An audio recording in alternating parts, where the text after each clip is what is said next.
बहुत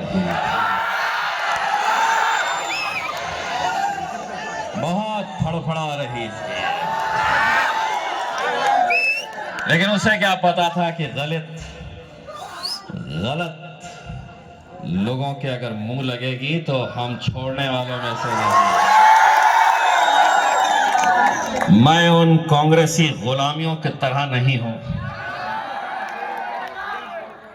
जो अपने आकाओं के हिसाब से चलते हैं। तूने मेरे कायद बैरिस्टर असदुद्दीन अवैसी को ललकारा है, जवाब तुझे दे के रहूंगा। ये तो तेरी किस्मत थी अच्छी कि उस वक्त पार्लियामेंट के अंदर ना मैं था ना असद साहब थे, वरना ज्यों का त्यों हिसाब वहीं का वहीं किया जाता। हम वो नहीं है जिसे तू ये कहकर डरा सके कि मेरे साथ भारतीय जनता पार्टी है, मेरे साथ नरेंद्र मोदी है, मेरे साथ अमित शाह है।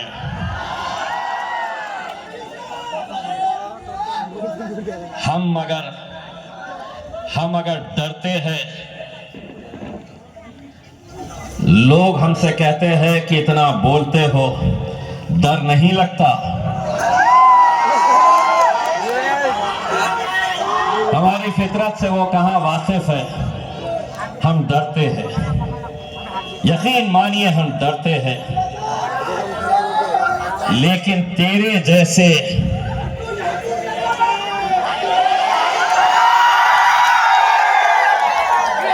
हम डरते हैं तो अपने रब से डरते हैं, हम अपने अल्लाह से डरते हैं, वरना तेरी क्या हैसियत, तेरी क्या औकात।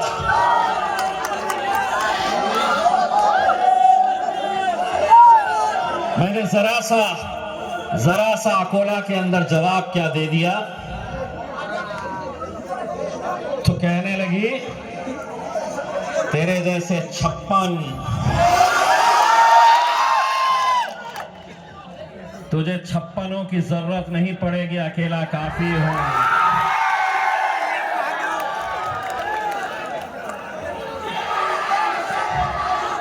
और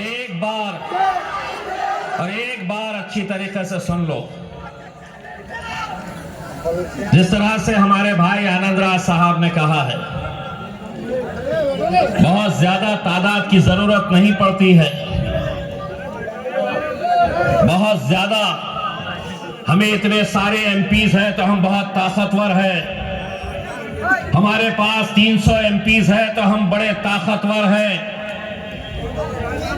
ये तो कितने हैं, तो ये तो सिर्फ 2 ही है एमपी, और इंशाल्लाह हमारे साथ इस बार असद भाई की शेरवानी के साथ साथ इम्तियाज जलील के बीच में आनंद राज अंबेडकर साहब भी पार्लियामेंट की सीढ़ियां चढ़ेंगे। कहते हैं कि 2 है, हम 300 हैं, क्या कर लोगे?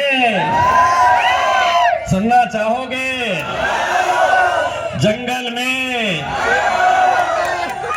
कुत्ते, बिल्ली, भेड़, बकरी, इनकी गिनती नहीं होती, शेर कितने हैं ये देखे जाते हैं।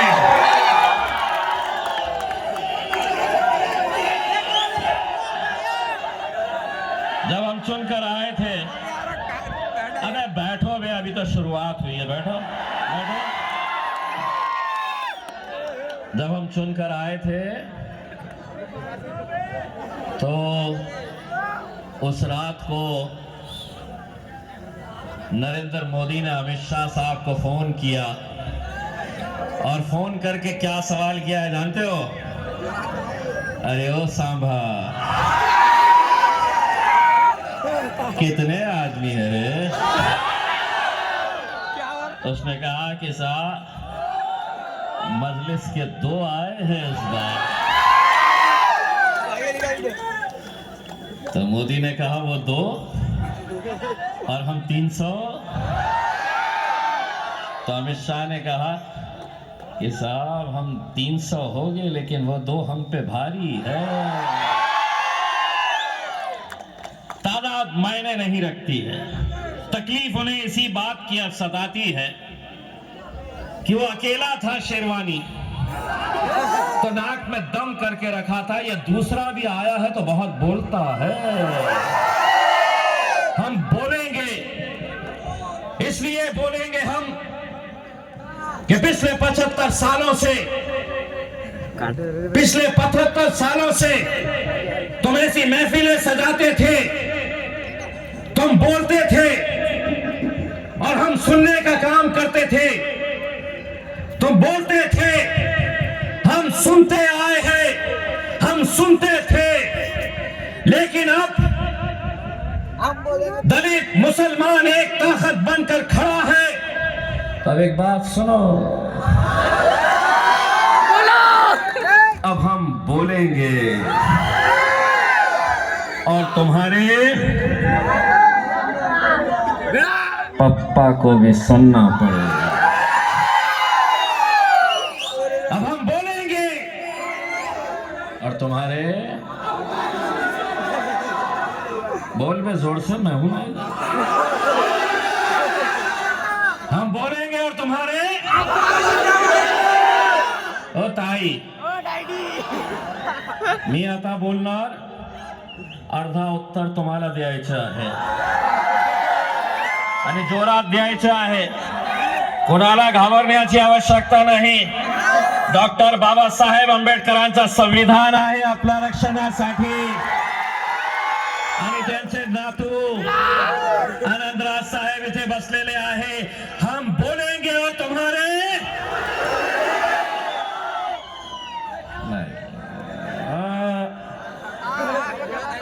तुम्हाला काय बोलायचं आहे?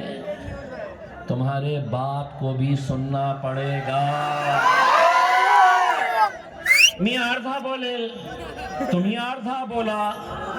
हे जे कॅमेरेवाले उभे आहे ते जातील नाहीतर पोलिसांकडे की याच्यावर तक्रार करा, आमचा बाप काढला। मी नाही काढणार, मी अर्धा बोलणार, अर्धा तुम्ही बोला। हम बोलेंगे और तुम्हारे कैमरा उधर पलटाओ।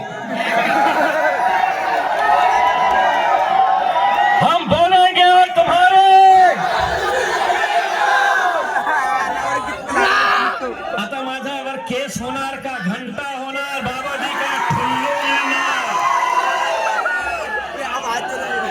सबूत ही नहीं है। मैंने आधा बोला, आधा इन्होंने बोला, ना इनका कुछ होता ना मेरा कुछ होता। पहले बैठ सारा जोश तुम्हारा कब है? इलेक्शन के दिन कब है इनका? अबे सारा जोश तुमको मौका दे रहा हूं ना। 26 तारीख के दिन जाना और ऐसा धपा धप धपा धप धपा धप। कहाँ है? गैस के सिलेंडर है, गैस के सिलेंडर को दबा धपा धप मारना। यहाँ पे गैस के सिलेंडर को, वहां पे तो मैं ऐसी उड़ाने वाला हूं इनके होश ठिकाने आने वाले हैं। यहाँ पे तुमको इसको चलाना है। वहां पे मेरे पास पूरे के पूरे आ गए डाकुआ, पूरे डाकुआ एक साथ जमा हो गए। बोले इसको गिराना है, इसको गिराना है बोल के पूरे लगे हुए हैं कि कैसा भी करके गिराना है करके। आके बैठ जा रहे, हिसाब कर रहे। बोले देखो इतने ये है, उतने वो है, कैसा जीतता। मैं बोला मेरा हिसाब यहाँ पे नहीं होता है, मेरा हिसाब वहां होता है। वहां से याद है ना 2019 असर का वक्त 5000 वोटों से पीछे चल रहा था और शिवसेना वाले मिठाइयां बांटना शुरू कर दिए। बोले अब हम निकल गए। मैं बोला थोड़ी देर रुको, तुमको सही में निकाल देता मैं। बाद में मुझसे पूछे भाजपा वालों ने, सेना वालों ने 5000 से पीछे चल रहे थे असर में, तुम निकले कैसा? मैंने कहा फरिश्ते आए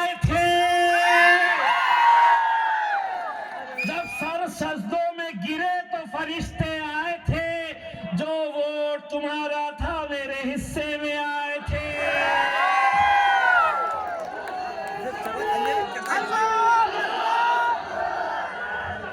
मेरे भाइयों, एक बहुत ही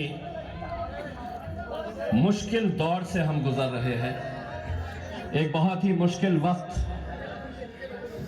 आज हमारे आंखों के सामने हमें देखने को मिल रहा है।